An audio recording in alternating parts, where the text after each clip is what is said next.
Jeff Myers, I'm the managing editor of Concentrate. Thank you so much for coming to our first speaker event of the new year. For the next few months, we are going to be partnering with Ann Arbor's Downtown Development Authority to address the basic theme of what makes a great place. Now, everyone has their idea of what makes a great place, and inevitably those viewpoints will differ.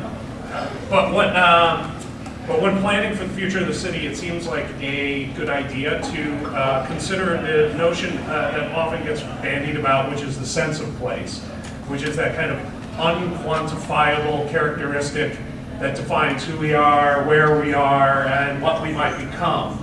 And it has a lot to do with the narrative that the magazine that I run, Concentrate, tries to address.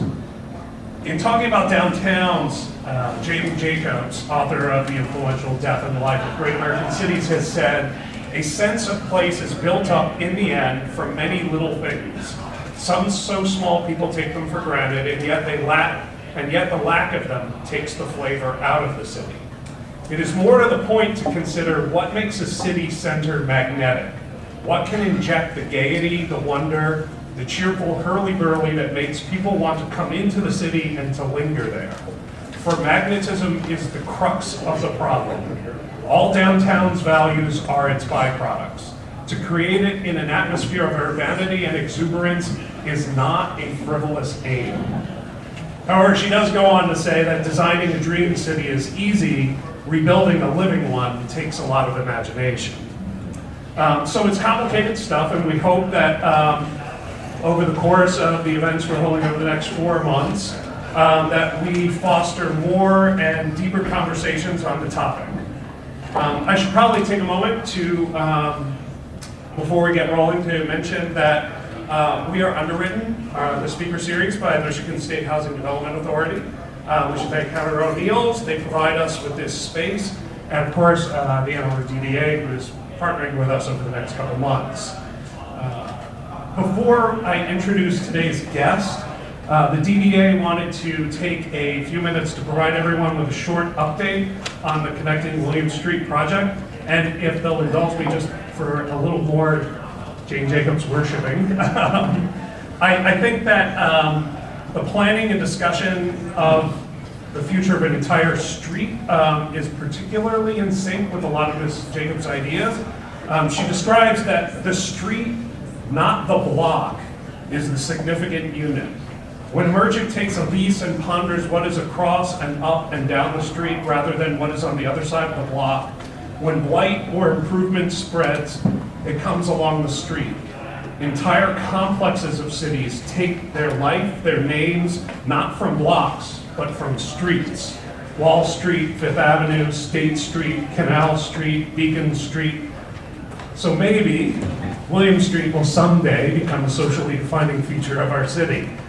So for that possibility, I'd like to introduce from the DDA, Amber Miller.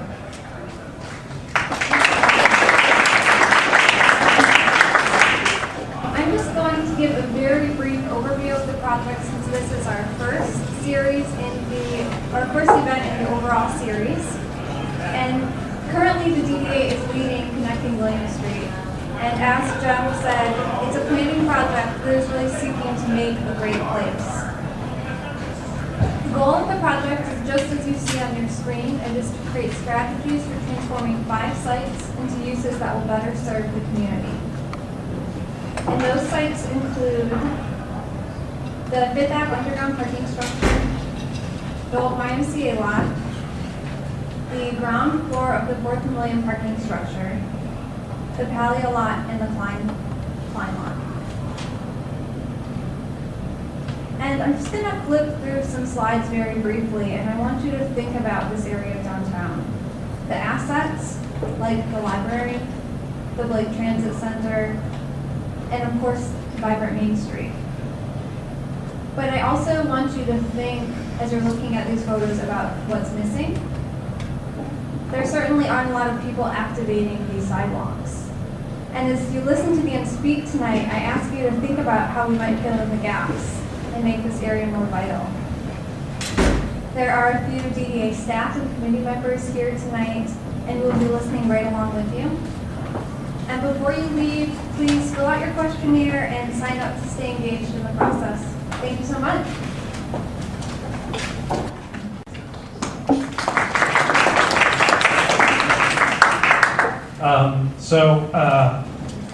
In danger of sounding like a college sycophant, I'm going to throw out a few questions that Jane Jacobs asks about downtown when she's considering that. She says that we should all be asking ourselves about our cities. How can new buildings or projects capitalize on the city's unique qualities?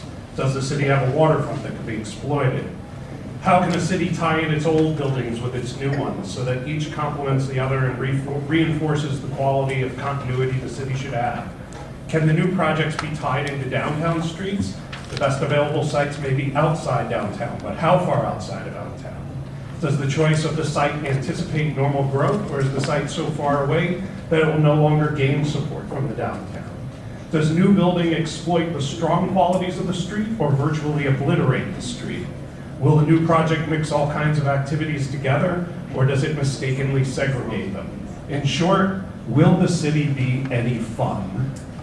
So with those queries in mind, we've asked Dan Gilmartin, the Executive Director and CEO of the Michigan Municipal League, to address the questions of what makes a complete downtown.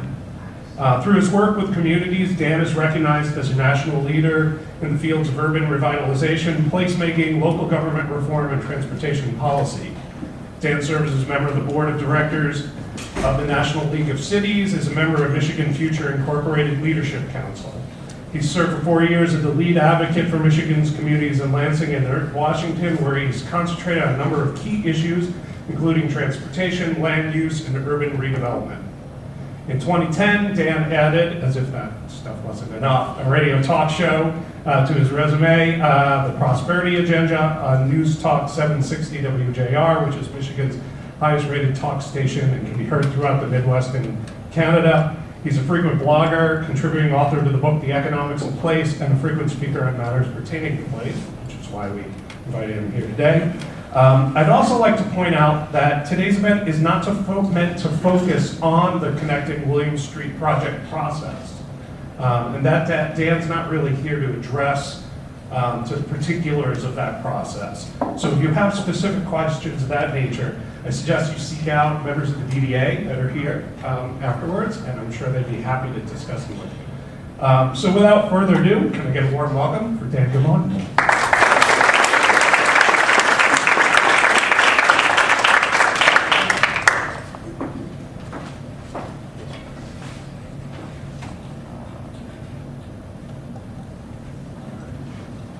Well, good afternoon. Hello. Hello. Good afternoon. Welcome. Thank you. So, with a name like Daniel Patrick Gilmartin speaking in an Irish bar is sort of an interesting thing. So, my father would be proud. We're going to talk just for a few minutes here about the concept of place and the importance of place, really, from not only a concept of how we can, as citizens of a community, can enjoy it a little bit differently, but why it's so important economically. And I'll tell you a little story about my organization and sort of how we got to where we got to, quite frankly, at the point where we've published a book, which is now being read up here. We appreciate that very much, and are doing a whole lot of work around place. There we go, yeah. Got the notes and everything, my goodness. He's my favorite, by the way, so I got that to go with. So, some of the scenes you'll see up here, and I apologize I'm back and forth here, but some of the scenes you'll see up here are basically from the front page of this book.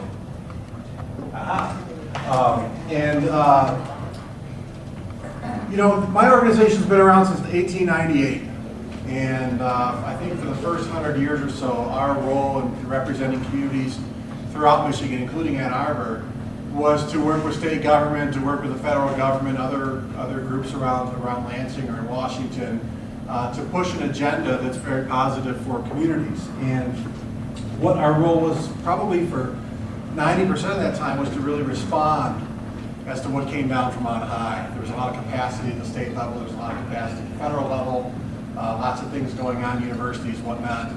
and we'd sort of we're at the bottom of the food chain from a community perspective, and we'd sort of get their ideas on transportation funding or land use planning or those types of things, and maybe work on them to change them 10% and move forward. But obviously in Michigan over the last decade or so, we'd probably go even longer back than that, but certainly over the last decade, we've all been suffering quite a bit at the local level. And our communities have struggled like we've never struggled before, and quite frankly, for those of you that follow state and federal politics, or even for those of you that don't, you know that those systems, quite frankly, are pretty broke right now. And you know, the capacity, especially here in Michigan with term limits, the capacity to have sort of tenured individuals looking at long-term issues and trying to figure out 10 and 20 and 30 and 40-year trends in communities is really no longer there. So we took it upon ourselves a few years back to get out in front of this and to go out and study, you know, how do we turn Michigan around? It's no longer just about a particular community, or it's no longer about a region or whatever. How do we actually play a lead role and a key role in turning this place around? So we got in and did what a lot of folks do, and we looked at a number of different things. And we wound up, and obviously we wound up on the concept of place, but I'll take you through a little tour of sort of how we got there, because I think it sets it up appropriately. So there's a quote from Abraham Lincoln, because everybody has to start a presentation with a quote from Abraham Lincoln, because it's Abraham Lincoln. But again, looking at things perhaps a little bit differently, but getting out front and actually playing a role in your future is something we thought of. So that's what we looked at. So there's the old Packard plant. If anybody recognizes that, there's a push in Detroit to actually have the owner wants to have it demolished, others want to save it. But this is it back in the 1940s. So if any of you are fans of Jim Collins, the author who's written several books, Built to Last, Good to Great, a lot of principles about how to turn companies and organizations around. One of the things he talks about is the brute facts, and sort of where are you? Not where you want to be, not how you want to be perceived necessarily, but really where are you as an organization? So when we look at Michigan, we look at these facts, and we see that our quality of life really declined. 19 spots in 8 years, heading up to 2009, where we bottom peaked at 37th per capita income. For those of you that are into statistics or look at these types of things, you'll know that 2 or 3 spots moving up or down within a decade is actually a pretty sizable trend. So to go from a top third state in per capita income, the residents here in Michigan, to a bottom third state in less than a decade is basically a state falling off a cliff. That's heavy industry, that's automobile manufacturing, that's heavy and light manufacturing that supports it. That's the way we sort of looked in the 90s and early 2000s, headed towards 2010 in that particular area. So we're dropping way down there. Manufacturing, which obviously in the picture behind there is something we put a lot of focus on, because that kind of manufacturing is gone. Manufacturing is still vitally important here in Michigan. We'll talk about that here in a minute. But it's value-added manufacturing. It's something different. If you have an 8th grade education, you could have, for most of the 20th century, knocked on the door at Ford or GM or Chrysler or one of the large suppliers and gotten yourself a job paying you above the national average, with health benefits, with a retirement fund, and you could have lived down to 65 and then moved to Florida, because I think that was the law for most of the 20th century here in Michigan. Those kind of jobs are gone, and those are the million jobs we lost in a decade. So manufacturing is a completely different game. We're not adapting fast enough to the knowledge-based economy, which I'll talk about here in a minute. We're underinvesting in things that really we found out mattered a great deal from an economic standpoint. Universities, community colleges, as far as talented workforces, certainly infrastructure. The infrastructure in Michigan, quite frankly, is a joke. It's third world in some places, and we expect to be globally competitive when we're just basically turning our back on so many things that are so very important to us. Millennials, you've probably heard that phrase. Quite frankly, it's overused. But we've got the baby boomers, we've got Generation X, we've got sort of Generation Y, millennial. We argue back and forth about who's in it. But think young and think talented, think educated, think mobile. 30 and under, 35 and under. It's a generation that's very large. There are 84 million baby boomers in retirement or moving towards retirement in the next few years. They are being replaced in the workforce by 78 million millennials. So it's a huge group of people as we're going to see here in a minute, what they want out of life, what they want out of place, is a lot different than some of the generations before them. And again, speaking of the background there, and speaking of the fact that this was a state that was sort of controlled by large companies, large corporations, it was really became the culture of who we were, whether you worked there or not. I remember growing up, my dad was the only dad on our block who didn't work at Ford, and I used to think that was a horrible thing. I was sort of left out of everything. But so we never worked in the industry, but obviously it was so important to everything that we did. Ann Arbor's always been a little bit insulated from that because of the importance of the university, but certainly when you look at things from a broad-based perspective, that's an issue. So now we find out, quite frankly, that the real growth is in small business, entrepreneurship, and all of a sudden it's like, wow, we've got an entire culture here that's built one way, and we're now seeing growth in a particular other different areas. So it's really about something much different. Matter of fact, one of Jeff's colleagues at Issue Media Group once described it as, we need to change our DNA here in Michigan. And I think that's the best way of looking at things. So that's not easily done. So what we know knowledge-based economies count. We know educations count and degrees matter. Education counts and degrees matter. Now, just because you have a degree doesn't mean you're talented, and just because you don't doesn't mean that you are. So on an individual basis, certainly we can define talent in a whole bunch of different ways. But I can tell you, when you look at income potential in a community and in a region, it is one-to-one. When you look at a college attainment rate and align that with per capita income. So the race to get the brains, if you will, is something that matters a great deal now. And again, remember, for 100 years, we just needed bodies. And you sort of had 3 brains running 3,000 jobs, whatever the case might be. Now it's completely different. Technology allows people to live anywhere, yet they're choosing cities. This is one that the futurists got wrong. So we're now 19 years into the Netscape revolution, where the browser came out. Remember, every city was going to empty out, and everybody was going to live on a mountaintop and email their stuff in, or probably fax it back in. I don't know. And the whole world was going to change. 60 million people last year moved to cities around the world. There are more people living in urban places now than ever before in our world history, both in terms of real numbers and as a percentage. And we're seeing that in a lot of parts around the country as well. We're not seeing it here in Michigan, quite frankly, because we've disinvested in those places, and they're not perceived as being terribly livable. But in any event, we see that people can go anywhere and they're choosing cities. The population is mobile, okay? That's really important. The millennial generation that I talked about is the most mobile generation we've had, certainly in North America. I guess maybe the Huns were more nomadic, I guess. Any history people here? I don't think they came to Ann Arbor. I may know a few now, but anyway. But they're mobile, and you think about young people. I mean, how many of you know a young person who's graduated from college in the last, say, 5-7 years, somewhere in that range, and has moved to Chicago? I mean, it's amazing. They're looking for urban lifestyles. They're looking for a lot of different things. And in many cases, they're looking for things over jobs. We find out if you're going to sleep, if you're bored, you're like, I can't believe I came here. I've got to start playing, what is it, Angry Birds or something like that. Then just write this down. Place attracts people. That's the presentation. That's the importance of what we're talking about. Place attracts people. It's a different game. I think in this state especially, in the country in general, but in this state especially, we're using the wrong metrics in many cases of trying to decide how we can make ourselves more competitive economically. It's less about taxes. It's less about regulations. How many of these kids we're talking about moved to Chicago and came home and said, Mom and Dad, or aunt and uncle, or friend, or brother or sister, I'm going to Chicago because the taxes are so low. It doesn't happen. It doesn't happen. They're going there for lifestyle. They're going there for different opportunities. And again, we're sort of trying to superimpose this heavy industrial and high-end commercial world into something that's much different right now. Doesn't say we should go out and raise taxes and make regulations horrible and everything be better. That's not what I'm saying. But in Michigan, it's sort of like when we hear about creating jobs, the conversation starts and stops most of the time with those issues. And we still see it happening around our state. So those are very important, obviously, but they're way down the list in terms of place.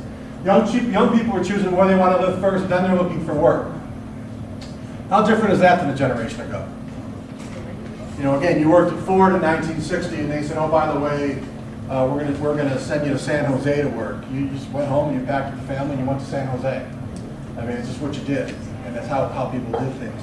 Young people are choosing where they want to go now in place of a job. And remember, these people don't want to work at the same company for 40 or 50 years. There's no expectation amongst anybody probably under 65 at this point, but certainly of the millennial generation and the Generation X and whatnot, that they're going to work at the same place for 40 years and retire. Not only is it not an expectation, but ask them if they want to do that. They don't want to do that. The corporate ladder, if you will, is being replaced by a corporate rock climb.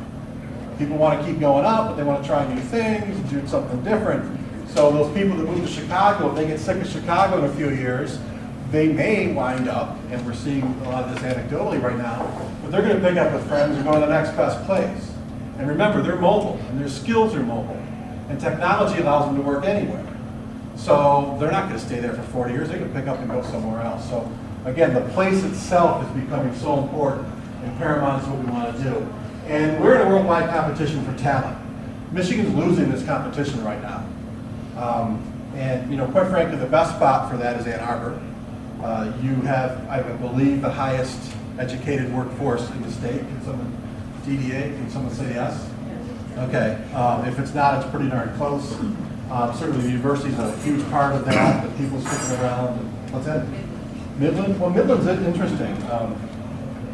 It's a little off. I mean, Dow Chemical. I mean, that's. I mean, if you're a chemist, if you're a someone coming out with a degree like that, Midland is and Dow Chemical. That's for years. That's been the Cadillac of that industry, and you know, they're after the #1 grad at Caltech and the #1 grad at MIT. Those people don't want to go to Midland anymore. And we're hearing a lot of public statements from Dow and the president of Dow, who's saying, okay, we go to these people, we offer them this great company and lots of money and career opportunity, and they're like, no, I'm not going to mid-Michigan. They just don't want to be there. So they're being very loud up there about this. And actually, Midland, or Dow, which is in Midland, has two sort of forgotten cities in Saginaw and Bay City that they're now working with, quite frankly, on a regional basis, because the people they're trying to attract are more turned on by the urban presence of those places. So these sort of forgotten places that have been run into the ground a little bit are now getting new life, but they're having real issues there. And quite frankly, we talked about place again. Dow Chemical just opened up a small office in Chicago with 200 workers in it. And that scares the hell out of me, quite frankly, because that's the first direction of moving. So again, it's about the place. It's not about the plants, it's not about the facilities, it's not about the taxes or anything else. They can't get the #1 people in the world to come work for them, and we all see that. So we're in this worldwide competition for talent, and yet we run into some real problems. Another example of that was I spoke to a software company about 3 or 4 years ago now, out of Virginia. It was a gaming company. They were in the industry of video games, which is this hyper-competitive industry. I have 2 kids at home now, so I can tell you firsthand it's hyper-competitive. Everything changes by the day. It's like smartphones. You know, first time you get used to this one, the new one comes out, and you've got to move over. And so they're really in competition with, you know, companies in countries that none of us can find on a map at this point in time. And they were basically going from 30 to about 300 to 400 employees. I can't remember exactly why. I think they patented something. They were really going to go forward. They were considering Detroit and Seattle. In Seattle, the number of residents in the city that have a college degree or higher, bachelor's degree or higher, is 53%, #1 in the country. In Detroit, that number's 11. They can't choose Detroit. They can't. Volkswagen of North America, Auburn Hills. They left Auburn Hills a few years ago. Took 1,600 jobs to the East Coast. Left 200 call center jobs behind. Thank you very much. They took engineers and attorneys. I think it had the attorneys. They took engineers, attorneys, marketing people, a bunch of real high professionals, good paying jobs, great spot up in Auburn Hills. They, you know, at that time. You know, so I think taking advantage, to answer your question more directly, taking advantage of assets is what we need to understand. And I mean, I get it, we understand this, it's the most simple thing I'll say all night, but the university and everything that it brings here, both directly and largely indirectly, in terms of the people it brings in and the lifestyles people look at and all that comes from that is such an amazing opportunity for this city to even go further than they've gone in terms of implementing some of this stuff and becoming a real standout community. So I don't think we need to copy anybody on this. I think we need to push harder in this direction and again, change the mindset. Yes, ma'am. I want to ask a Michigan-specific question. Can everyone hear? Do I need to repeat these? Or? No? Okay, I'll repeat Okay. them. In Michigan right now, well, we have so many local governments, and I would wager that the majority of them are Republican-dominated simply because they're not urban, most of them. What, in your role with the Michigan Municipal League, what do you see happening in Lansing to support any kind of urban agenda that will focus on cities and not on sprawled out townships? Okay, there's a question back here too. Well, I guess I got to answer it.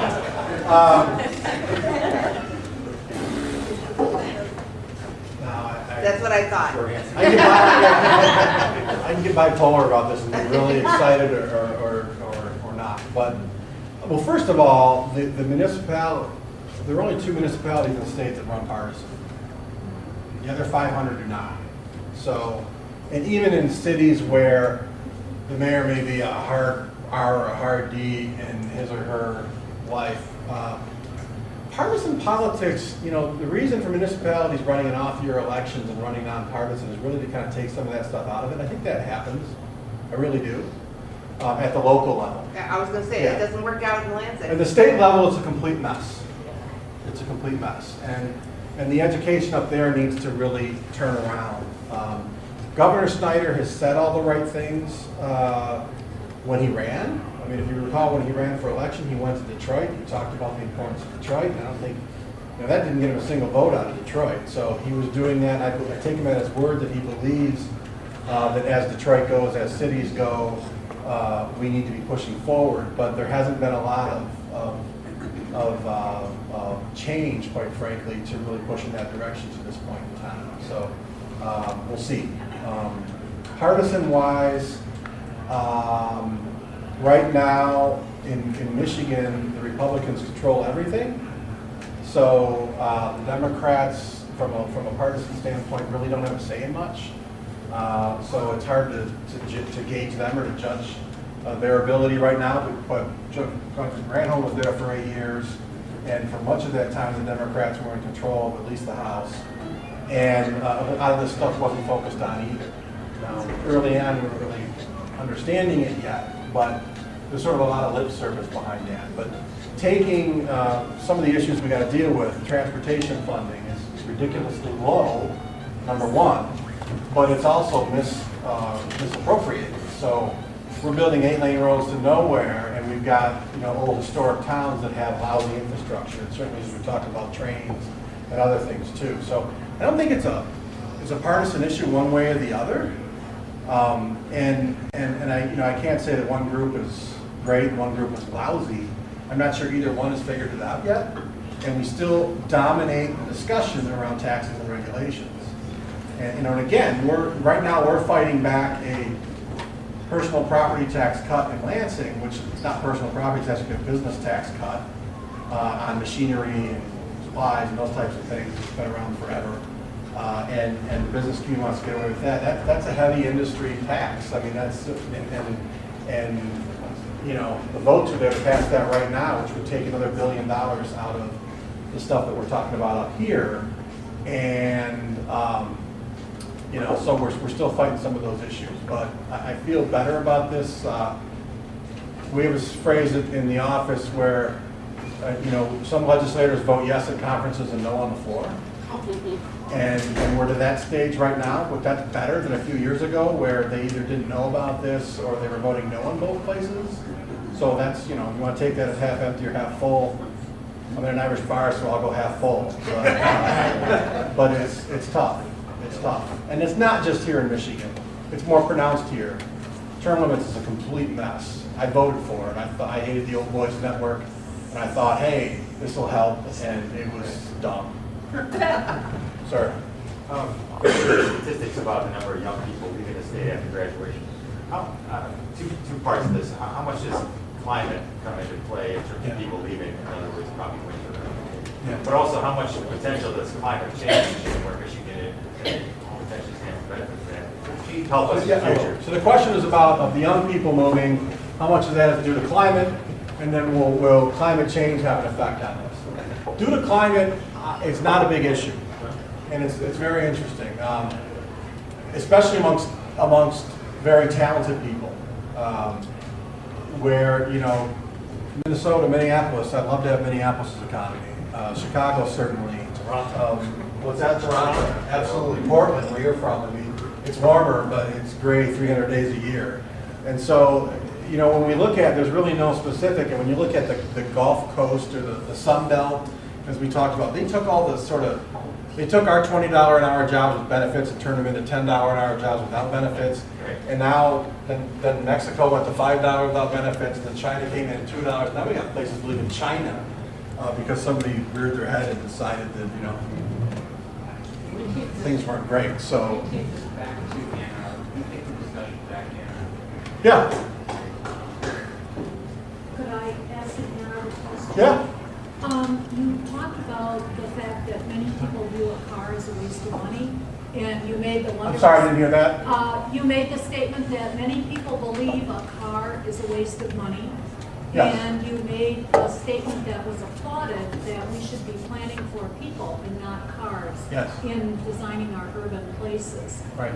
I wonder if you could comment on, give us some help in figuring out how to implement countywide or regional Southeast Michigan transportation so that people don't have to have a car. The problem here is you have to have a car to get around, to get to your job, to get to your education. And we have a regional plan for transportation kind of covering about, but many people are not optimistic about it. Maybe you could speak to this audience about the importance of such regional transportation, because that will affect what happens on William Street. Because what happens on William Street will depend on what kind of people can get here using whatever transportation we have available. So could everybody hear that question? Yes. And the insult too? All right. So, you know, again, it's opportunity. And we have an opportunity with the new transportation plan to not only raise new revenue to deal with a situation. I mean, I work with other groups in Lansing. There is not a single advocacy group in the state that is opposing more money for roads. People have ideas. There should be gas tax, should be a whole bunch of different things. So the legislature will not. There's not a single vote in the legislature to do it right now. So that's a problem. But we're probably going to be looking at issues. We might even be looking at one on the ballot. The talk right now in Lansing is that after the Easter break, which is the next 2 weeks, that today was the last day of session, that they will be coming back and looking at putting a road and transit plan on the ballot for the August ballot, which people will be voting on. And quite frankly, I think that's a mistake. But there seems to be some push to actually give it to the voters rather than to vote on it themselves. But not only is it a base issue or a rate issue, it's also a base issue. And the the money we're talking about doing, we're at least $1.5 billion short in the aggregate. And we're also short in terms of a strategy. I talked about engineering earlier, and the fact that in transportation specifically, we're always sort of building for the 100-year something. That's really what our infrastructure network looks like. And we're not reinvesting in things that actually matter. Walkability, multimodal, connecting communities, certainly transit, and those types of things are out there. We have a plan at our site, which is mml.org, that you might want to look at. And there's a group called Let's Save Michigan out there, letsavemichigan.com, that has been at the forefront of a lot of grassroots-oriented matters around changing the transportation system here in Michigan so we can create the kind of place that you're talking about. And it's an uphill struggle. It's an uphill struggle right now. but I think we're gaining. That one I will say we're half full on.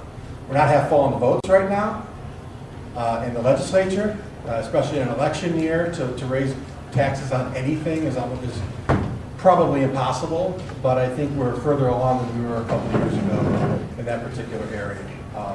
And that follows all the way through. That follows to the county level, then eventually to the city level as well, in terms of how we implement some of those changes. So, an unintended consequence is that 80% of the rural roads in the state are in good condition. Good is actually a category. Less than 10% of the urban roads are. You know, where the use is, where we're actually after some things. And that's before we even talk about multimodal and everything else we need to connect communities. Yes, ma'am. Yes, when you're talking about a sense of place, Yes. say something about the role of either public or private open space in urban areas. Yeah, open space and how important is that? Enormously important. I had a slide in here, I actually took out some things earlier, which is good because my projector shut down anyway. But a couple of years ago, London was named by Fast Company magazine as its best place to do business. And there were a whole bunch of different reasons, mostly because it was welcoming to all. Over a third of Londoners were born outside the UK, lots of talented jobs. But 38% of London was green space. 38%. Now, New York was 14%, and that's with Central Park and everything. So the green space is very important. The planners will tell you about that from an urban standpoint. It's not simply, you know, a walk in the woods in the middle of nowhere. It's about having green spaces here. And I talked about green technology and everything goes along with it as well. So that is something that is in very high demand, and we should be looking at even more so. There's some really cool stuff coming out into like pocket parks. I think you've got a few of them here in Ann Arbor where, I mean, literally you've got an open spot, and rather than having it be a dilapidated area, it can be a pocket park. And it's about people again, not necessarily design. Maybe you wouldn't put that in a big, you know, a 20-year plan, but it just works. Yes. Yes. Over here. Yes. Yeah, I several years ago went to one of the Project of Public Places Yeah. seminars about, you know, creating places. Really good stuff. It's great stuff, but then when I came back here, and it's like, well, how do I apply these concepts? And one of the things we did was go to Washington Square Park, which is, you know, every square inch is taken up by people doing something. Right. But the place looked like hell, you know? So, you know, there's this, I really struggle with how do you create this sense of place. And yeah, Zingerman's is wildly successful. It's on a dilapidated street, but to try to create those places is still elusive to me when it's really the institutions or the history or, you know, so. But that's why, you know, talk about how do you create a Zingerman somewhere else in that neighborhood. And you can't necessarily. In a long-term plan, you could look at, you know, tricks as to how you can put something like that up. But that's about taking advantage and understanding what are real asset points right now. The asset points are a little different than they were before. And in that area, that particular business and that block and carries on, you know, that all by itself is a bit of a draw. You've got the open market across the street, and it gets together and it works. And really understanding those things as opposed to looking at them as places where people gather, places that add to people's ability to get out and walk. There's a lot of talk right now about areas where you can walk and people's general happiness, and I know that's hard to figure out, but if you get in your car and drive 30 miles on a highway to the office and, you know, give the finger to half the people that you have come into contact with on the highway, it's a different way of living than if you walk 20 blocks or 5 blocks and you see people every day. So, you know, again, understanding what the ultimate outcome is, and it's about the people, it's about creating these opportunities for interaction, it's about creating opportunities for people to share ideas. That's why we have cities to begin with, and that's why they created them a million years back, and it's still the thing today that actually works. We just sort of forgot that post-1950 and started building them for cars. And, you know, we're the only place that did that.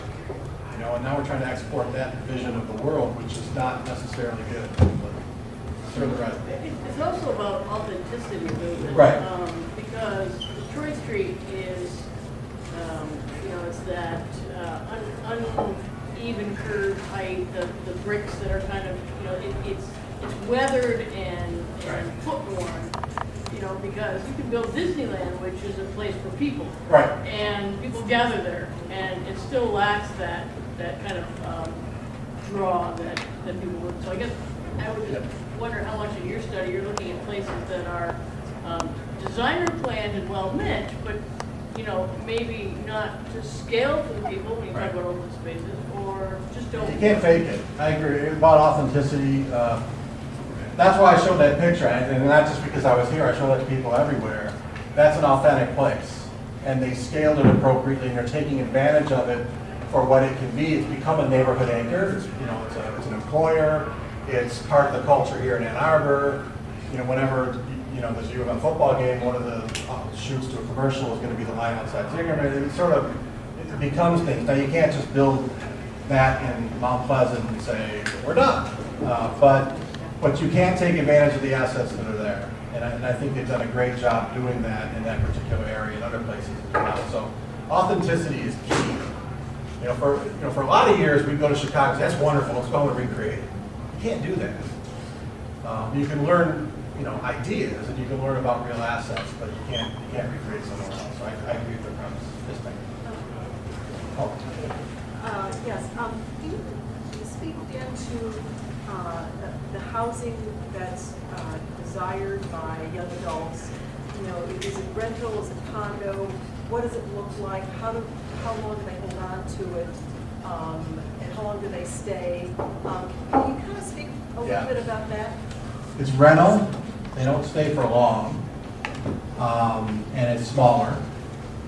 And I had a slide, Colleen, do you remember the numbers, where there were percentages of, I think it was when you looked at percentages of people that wanted a house 3,500 square feet or larger was way low, and it was like 1,800 feet or smaller was way high.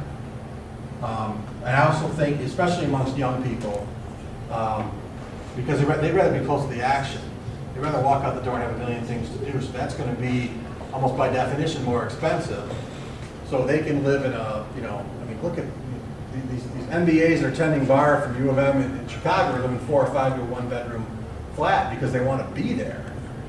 So we see that quite a bit. So smaller, I think, is better. Then you get into the economics and the green issues and some of the other issues that's there as well. There's a question right now amongst demographers, is this urban generation going to turn suburban like their parents did? And some say yes, some say no. Suburbs will have to look a lot different than they do right now if that happens over the next 10, 15 years. But there's sort of a back and forth. I can't answer that question. I can't see the future. But rental is really big. So you see a lot of well-intended, especially when you get into zoning, you see a lot of well-intended ownership places go up, and they just don't work. And there's a strong push towards rental. I think tying a few of these things together, you mentioned early on that you mentioned the importance of that younger talent generation, and also that there was going to be some similarities between those and their parents. And the irony of Ann Arbor, in part, is that we have a continuous influx of that younger generation due to the university. But it's also true that some of the places that we have are harbored and sheltered by and occupied by the parents. With Zingerman's as an example, some of us have been going to Zingerman's since it started, and we're still going, and yet there are many of the younger talent generation who view it as like this weird new place. So I think I would like to see added to your slide, and I wonder what you think about this, of the 21C3, the 21st century communities. You had multicultural, but I think we need to add multi-generational. Yeah, I think that's true. Did we hear that? Okay. Multi-generational. I'm not culturalism to include multi-generational. Some of the issues amongst different generations and what they're looking for in a particular community. And Zingerman's example was brought up again. That's the balance. That's the balance. So you've got I mean, we've got to understand both ends of that. And, you know, I talk a lot about young people here because that's when people are mobile. You know, that's when they move. And so, you know, maybe we talk too much about them, but, you know, it's such an important thing, especially if we're looking, you know, building 10 years out and redoing infrastructure and everything else. This is kind of what's happening. Well, you do But know you're that- right about retiring boomers. You do know that Ann Arbor was voted one of the best places to retire. Absolutely. So- And a lot of it was walkability, and a lot of it was the stuff we're talking about right there. So when I said earlier that retiring boomers want the same types of things as their millennial children, that's a truism. We have a concept called 1,000 nights. Has anybody heard about that? It's, you know, the concept of, you know, younger people get married later and have children later. So if you take a 22-year-old who just graduated from college, they don't get married and have kids till they're 32. That's 10 years. You go out twice a week, 50 weeks a year. That's 1,000 nights. Is there 1,000 nights of something to do and 1,000 nights of fun in this area? Because if they get to 300 and they're done, they're gone. Because they're not waiting to get into middle management where they're at. They're gone. And the retired folks are looking for the same type of stuff. I mean, your 1,000 nights probably look a little bit different, but maybe not. I don't know. But they do look. You know, it is a different game, and it's the same kind of stuff that we're looking at here. And I think the reasons I did read that article, and the reasons they talked about here were the same types of reasons. We talked about a little more medical as well. But small towns, big cities, you name it. So, yes, sir, in the back. One of the things that I always wonder about is how people find out about what goes on in their city. And as just following up on your question, this 1,000 nights thing, if you don't have a local newspaper that prints every day, how do people figure out what goes on in the community? If your local radio station is programmed 1,000 miles away, how do you find it out? If you're concentrating, You reconcentrate, right? so what does the media do to make a town better or worse? That's probably different speech. I think y'all heard this from the back. What can the media do in terms of doing this? You know, I can't answer that. I'm not a media expert, but I think there's certainly new media, and there's different ways of doing things. When I talked about talent, I talked about technology and ideas up here.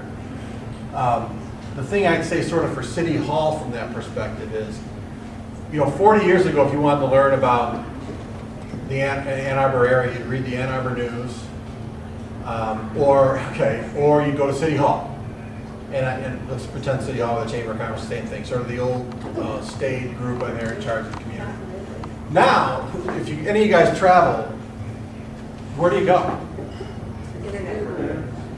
Yeah. You want to find restaurants, you go to Yelp.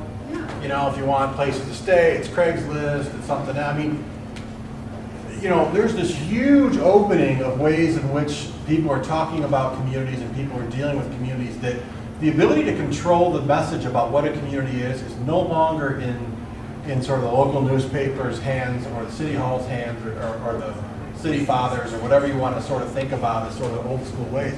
There's a whole bunch of different ways to get that stuff done. So, you know, social media is huge, is going to stay huge.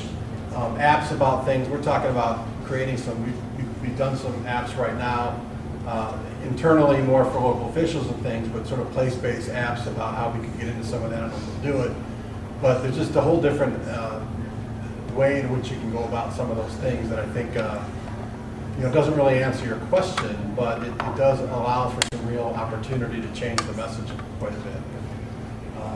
You might have some thoughts on that, John. Well, I would say generations talk to each other for one. Yeah. And I think this idea that there's a top-down dissemination of what to do doesn't exist anymore. Nobody moved to Austin because the Austin State Journal was pointing out what was fun to do on Friday night. Right.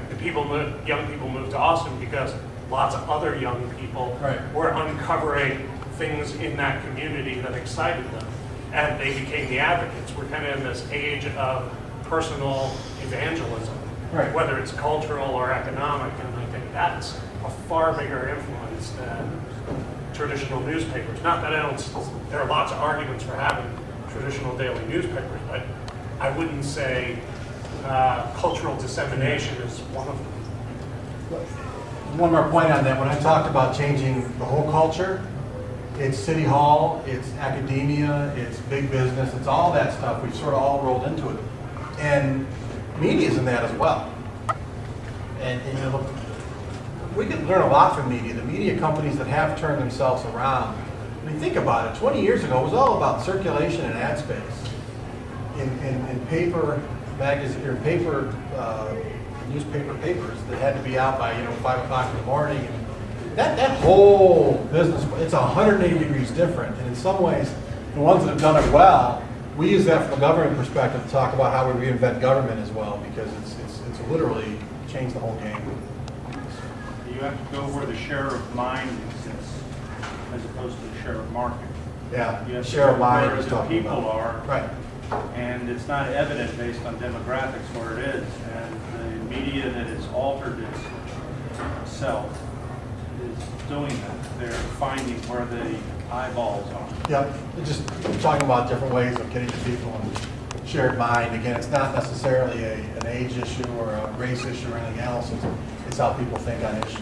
I had an earlier observation about your transportation thing, Yeah. about driving versus walking around. If you were inclined to indicate your displeasure with a fellow human being when you're walking around, the feedback loop is a lot quicker and it's more difficult to control, and therefore political correctness is born even right out of the fear of what might happen. Yeah. So there is kind of a correcting mechanism based when people are close to each other. Yeah, no question. You want to take one more? Sure. What effect do you see energy availability and cost playing on the way people will live according to these issues? My opinion is it puts all this stuff into hyperdrive. We've just got, largely what we've built, we've known it's been unsustainable for a while. It's a lousy, loose use of land. In Michigan, I have to say we hate two things. We hate density and we hate sprawl. We got to figure out which one we hate worse. But SEMCOG, the Southeast Michigan Council of Government, that's responsible for doing a lot of maps and things. Greater southeast of Michigan, the 7-county region, including Washington, I was involved in, all the way out to St. Clair and Macomb, down to Monroe. And population has been relatively stagnant for 2 decades. Some places have grown, some places have lost, but it's relatively the same, but the use of land has gone up just astronomically. So that's just not real good use of land from a whole bunch of different perspectives. You want to argue it environmentally or economically. Somebody here was talking partisan politics a little bit ago, and it was probably, I heard it a little bird in my ear say it was sort of anti-Republican No. or something. Yeah, I was just guessing, but this stuff. If you're a true conservative, you should be all over this stuff. This is less money for long-term infrastructure, and it's taking advantage of places that are already built, and it's moving people around in a more efficient manner. Building 8-lane roads in townships is a loser financially. It's good for the companies that build the road. Right, it is. It is. But it's a lot of the stuff that we talk about and the economics around it make a heck of a lot of sense. The numbers don't line up yet, and the places and all that stuff economically. But I do think this stuff is all over the map politically. But yes, ma'am. Last one, I guess. Right? That's okay. I guess I have a question on transit. You talked Yes. a little bit as a key point. We tried the link here. I never saw anybody on the link, and I was wondering if there is a certain density of population that makes that kind of thing work. There is. I spent some time in Portland where you could hop on a bus for free and go halfway around the city at night. It was wonderful. Can you talk to that a little bit?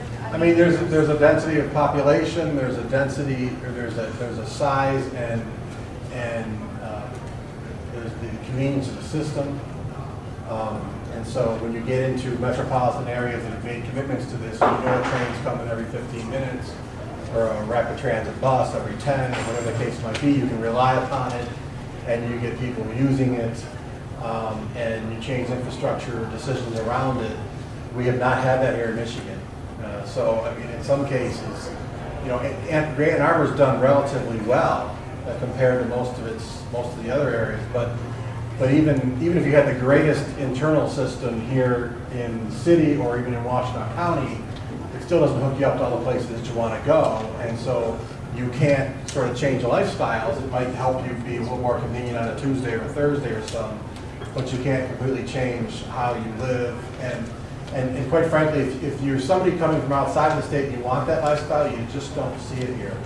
We hear that a lot. A lot of the people that are leading the way with us on this are the big corporations. I mentioned Dow and some others before. People want to come here for these reasons. Henry Ford Hospital in Detroit is now doing some amazing redevelopment work there. But you know, they're talking about when they bring in residents to interview to come to their hospital, they land and they're like, okay, I'm at this great airport, but I can't get a cab, I can't get a train, I can't get anything. And then by the time I get there, I drive through dilapidated infrastructure. So by the time they show up at the hospital, people are shell-shocked. They're like, I'm never coming here in a million years. And so, you know, that's your problem if you're in Ann Arbor, if you're an entrepreneur, if you're whatever. Because we all know when you get to Chicago or somewhere else or whatever, and have that all the time. So it's a huge investment, it's a cultural change, and it's almost not worth doing unless we really commit to it. And that's the hill we're climbing right now. It's pretty darn steep. I'd like Can I say in to. the case of the link, Yes. I loved the link. Yeah, It needed that wasn't anti-link at all. No, it was a great thing, but yeah. I live right downtown. I have not owned a vehicle since 1975 because I was in Boston or here or there. I want to live in an urban area. Ann Arbor, to me, I'm sorry, it's not that urban. Sorry. But the link was a great concept to connect literally Carytown to other, you know, to get crosstown really quickly.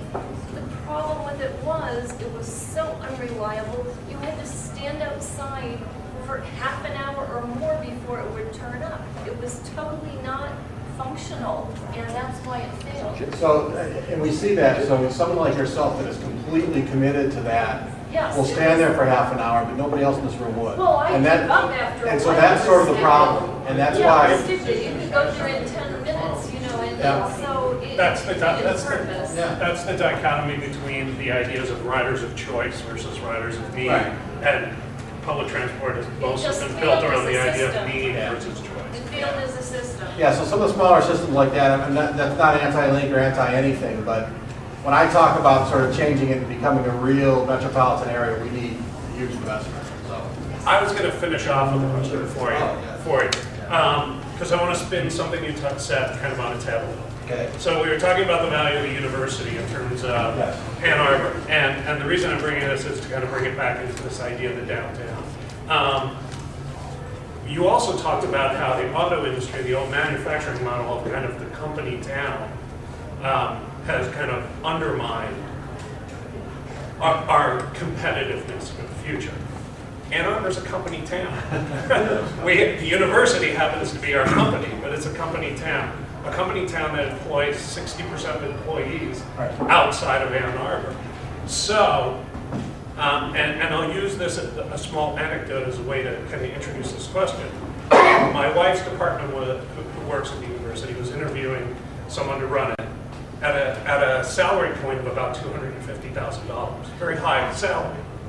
9 candidates all rejected Ann Arbor. Not because they didn't like the university, because one of two reasons. Either they did not see opportunities for their spouses here, who are not academic, or they did not like the amenities that they had access to.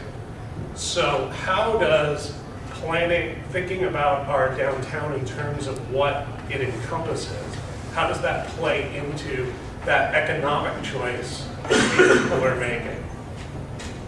Well, I mean, that's basically what we've been talking about. It's you know, and I can tell you, representing everybody here in the state and going around the country, that Ann Arbor is ahead of just about anywhere in this state for sure. In Michigan, right? In Michigan, and you know, but I'd say in Michigan we confuse progress with victory. So, you know, and I think this might be one of those cases, you know, where you get 9 people turning down a $250,000 job. That's the reality of it. And again, this is why all the stuff we talked about, we made an economic argument for. Our book is all about economics. We have a blog, theeconomicsinplace.com. If you're ever bored and need help sleeping, you So, can do that. I guess the thing I'm saying is, what can people think about in terms of, say, William Street, or in the terms of downtown? What are the factors that help make us less of a one-company town? Yeah, I mean, again, it's here. It's entrepreneurship. It's different housing opportunities. There's way too much single-family housing, single units in Michigan in general. You know, you've sort of got to meet people where they're at. And offering some of those things is important. Someone mentioned green space earlier. I don't think we do a great job with that necessarily.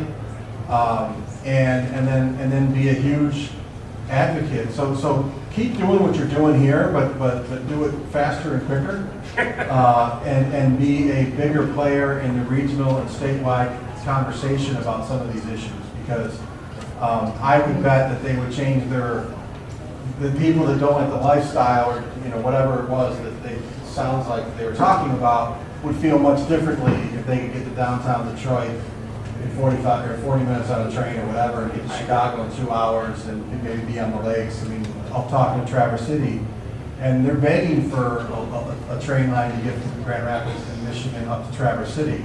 You know, how cool would that be?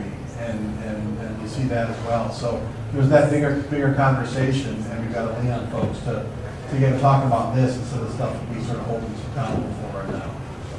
Thank you so much, Dan. Thank you so much.